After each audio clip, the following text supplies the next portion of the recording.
ये अभी हम लोग आज LNJP के सामने ये एक बैंक्वेट हॉल में 100 बेड्स चालू कर रहे हैं। डॉक्टर्स फॉर यू एक NGO है जो इसकी जिम्मेदारी ले रही है। मैं उनका शुक्रिया अदा करना चाहता हूँ कि इस महामारी के दौरान इस तरह से डॉक्टर्स की NGO सामने आ रही हैं। ये 100 बेड्स का बैंक्वेट हॉल, इस बैंक्वेट हॉल में 100 बेड्स लगाए गए हैं। हर बेड के साथ ऑक्सीजन है और ये LNJP हॉस्पिटल के साथ अटैच रहेगा। LNJP हॉस्पिटल सड़क के उस पार है, तो जो मॉडरेट पेशेंट्स हैं जिनको ICU में जाने की ज़रूरत नहीं है वो इधर रह सकते हैं। अगर ज़रा सा भी कोई सीरियस होता है तो उसको तुरंत LNJP हॉस्पिटल सड़क के उस पार ले जाया जा सकता है। तो इस तरह के ये आज पहला एक तरह से बैंक्वेट हॉल शुरू हो रहा है। हमने देखा था कि पिछले हफ्ते हम लोगों ने लगभग 3000 बेड्स होटल्स के अंदर भी शुरू किए हैं और उन होटल्स को हमने प्राइवेट हॉस्पिटल्स के साथ अटैच किया था। तो अब मोटे मोटे तौर पे इस वक्त आने वाले समय में क्या होगा ये तो कह नहीं सकते। इस वक्त बेड सफिशिएंट हैं।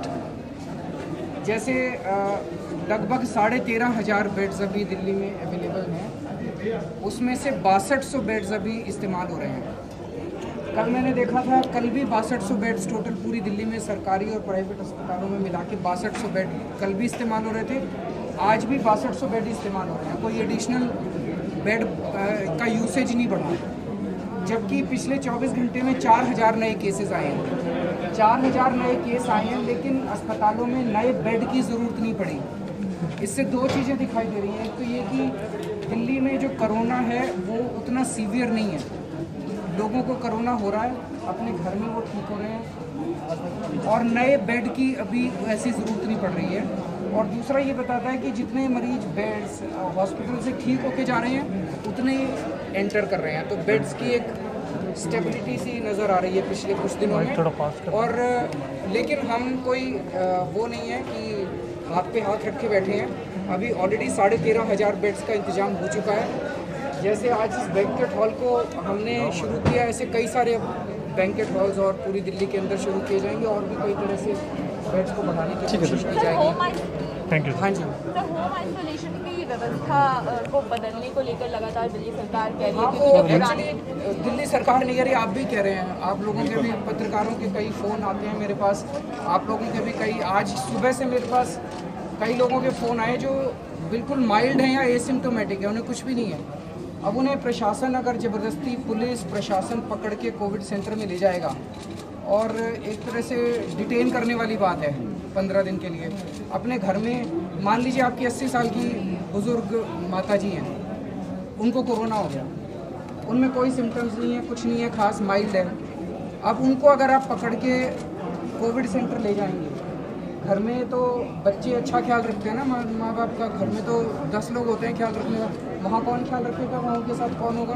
तो ऐसे ज़बरदस्ती का ये ऑर्डर निकालना जो केंद्र सरकार ने निकाला है, ये मुझे लगता है सही नहीं है। जो घर में ठीक हो सकते हैं उनको घर में रहने दो, इतने बेड कहाँ से लाएंगे। और जिनको अस्पताल की ज़रूरत है उनको अस्पताल में ले जाओ।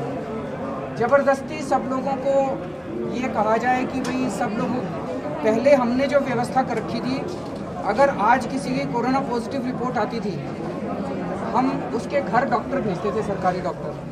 वो घर जाता था, देखता था भाई आपको अस्पताल जाने की ज़रूरत है कि घर रहने की ज़रूरत है। अगर आपको अस्पताल जाने की ज़रूरत है, आपको अस्पताल भेज देते थे। अगर आपको घर रहने की ज़रूरत है तो पूरी फैमिली को बिठा के डॉक्टर उनको गाइड करता था, भाई ऐसे ऐसे ऐसे ऐसे करना है। और अगले दिन से फिर रोज़ उसके पास फ़ोन जाने चालू हो जाते थे। अब इन्होंने व्यवस्था की है कि केंद्र सरकार ने आदेश निकाले हैं कि अगर कोई कोरोना पॉजिटिव होगा तो उसको डॉक्टर उसके घर नहीं जाएगा, उसको कोविड सेंटर में आके लाइन में लगना पड़ेगा। अब 103 बुखार वाला आदमी, 102 बुखार वाला आदमी, उसको लाइन में क्यों खड़े कर रहे हो? ये कहाँ की व्यवस्था है?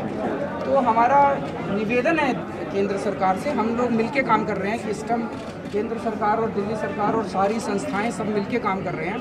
केंद्र सरकार से निवेदन है, उन्होंने जिस भी कारण से निकाला ऑर्डर, हो सकता है कुछ गलतफहमी हो रही होंगी, अब उस ऑर्डर को वापस लेंगे। सर एक 6 जुलाई तक सर टेस्टिंग को लेकर जो टेस्टिंग तेजी लाने के लिए उसके बारे में सारी डिटेल्स कल या परसों में स्वास्थ्य मंत्री जी रिव्यू कर रहे हैं, आपको प्रेस कॉन्फ्रेंस करके सब कुछ बताएंगे। ठीक है सर। एसडीएम की मीटिंग बुलाने के लिए इसीलिए बुलाया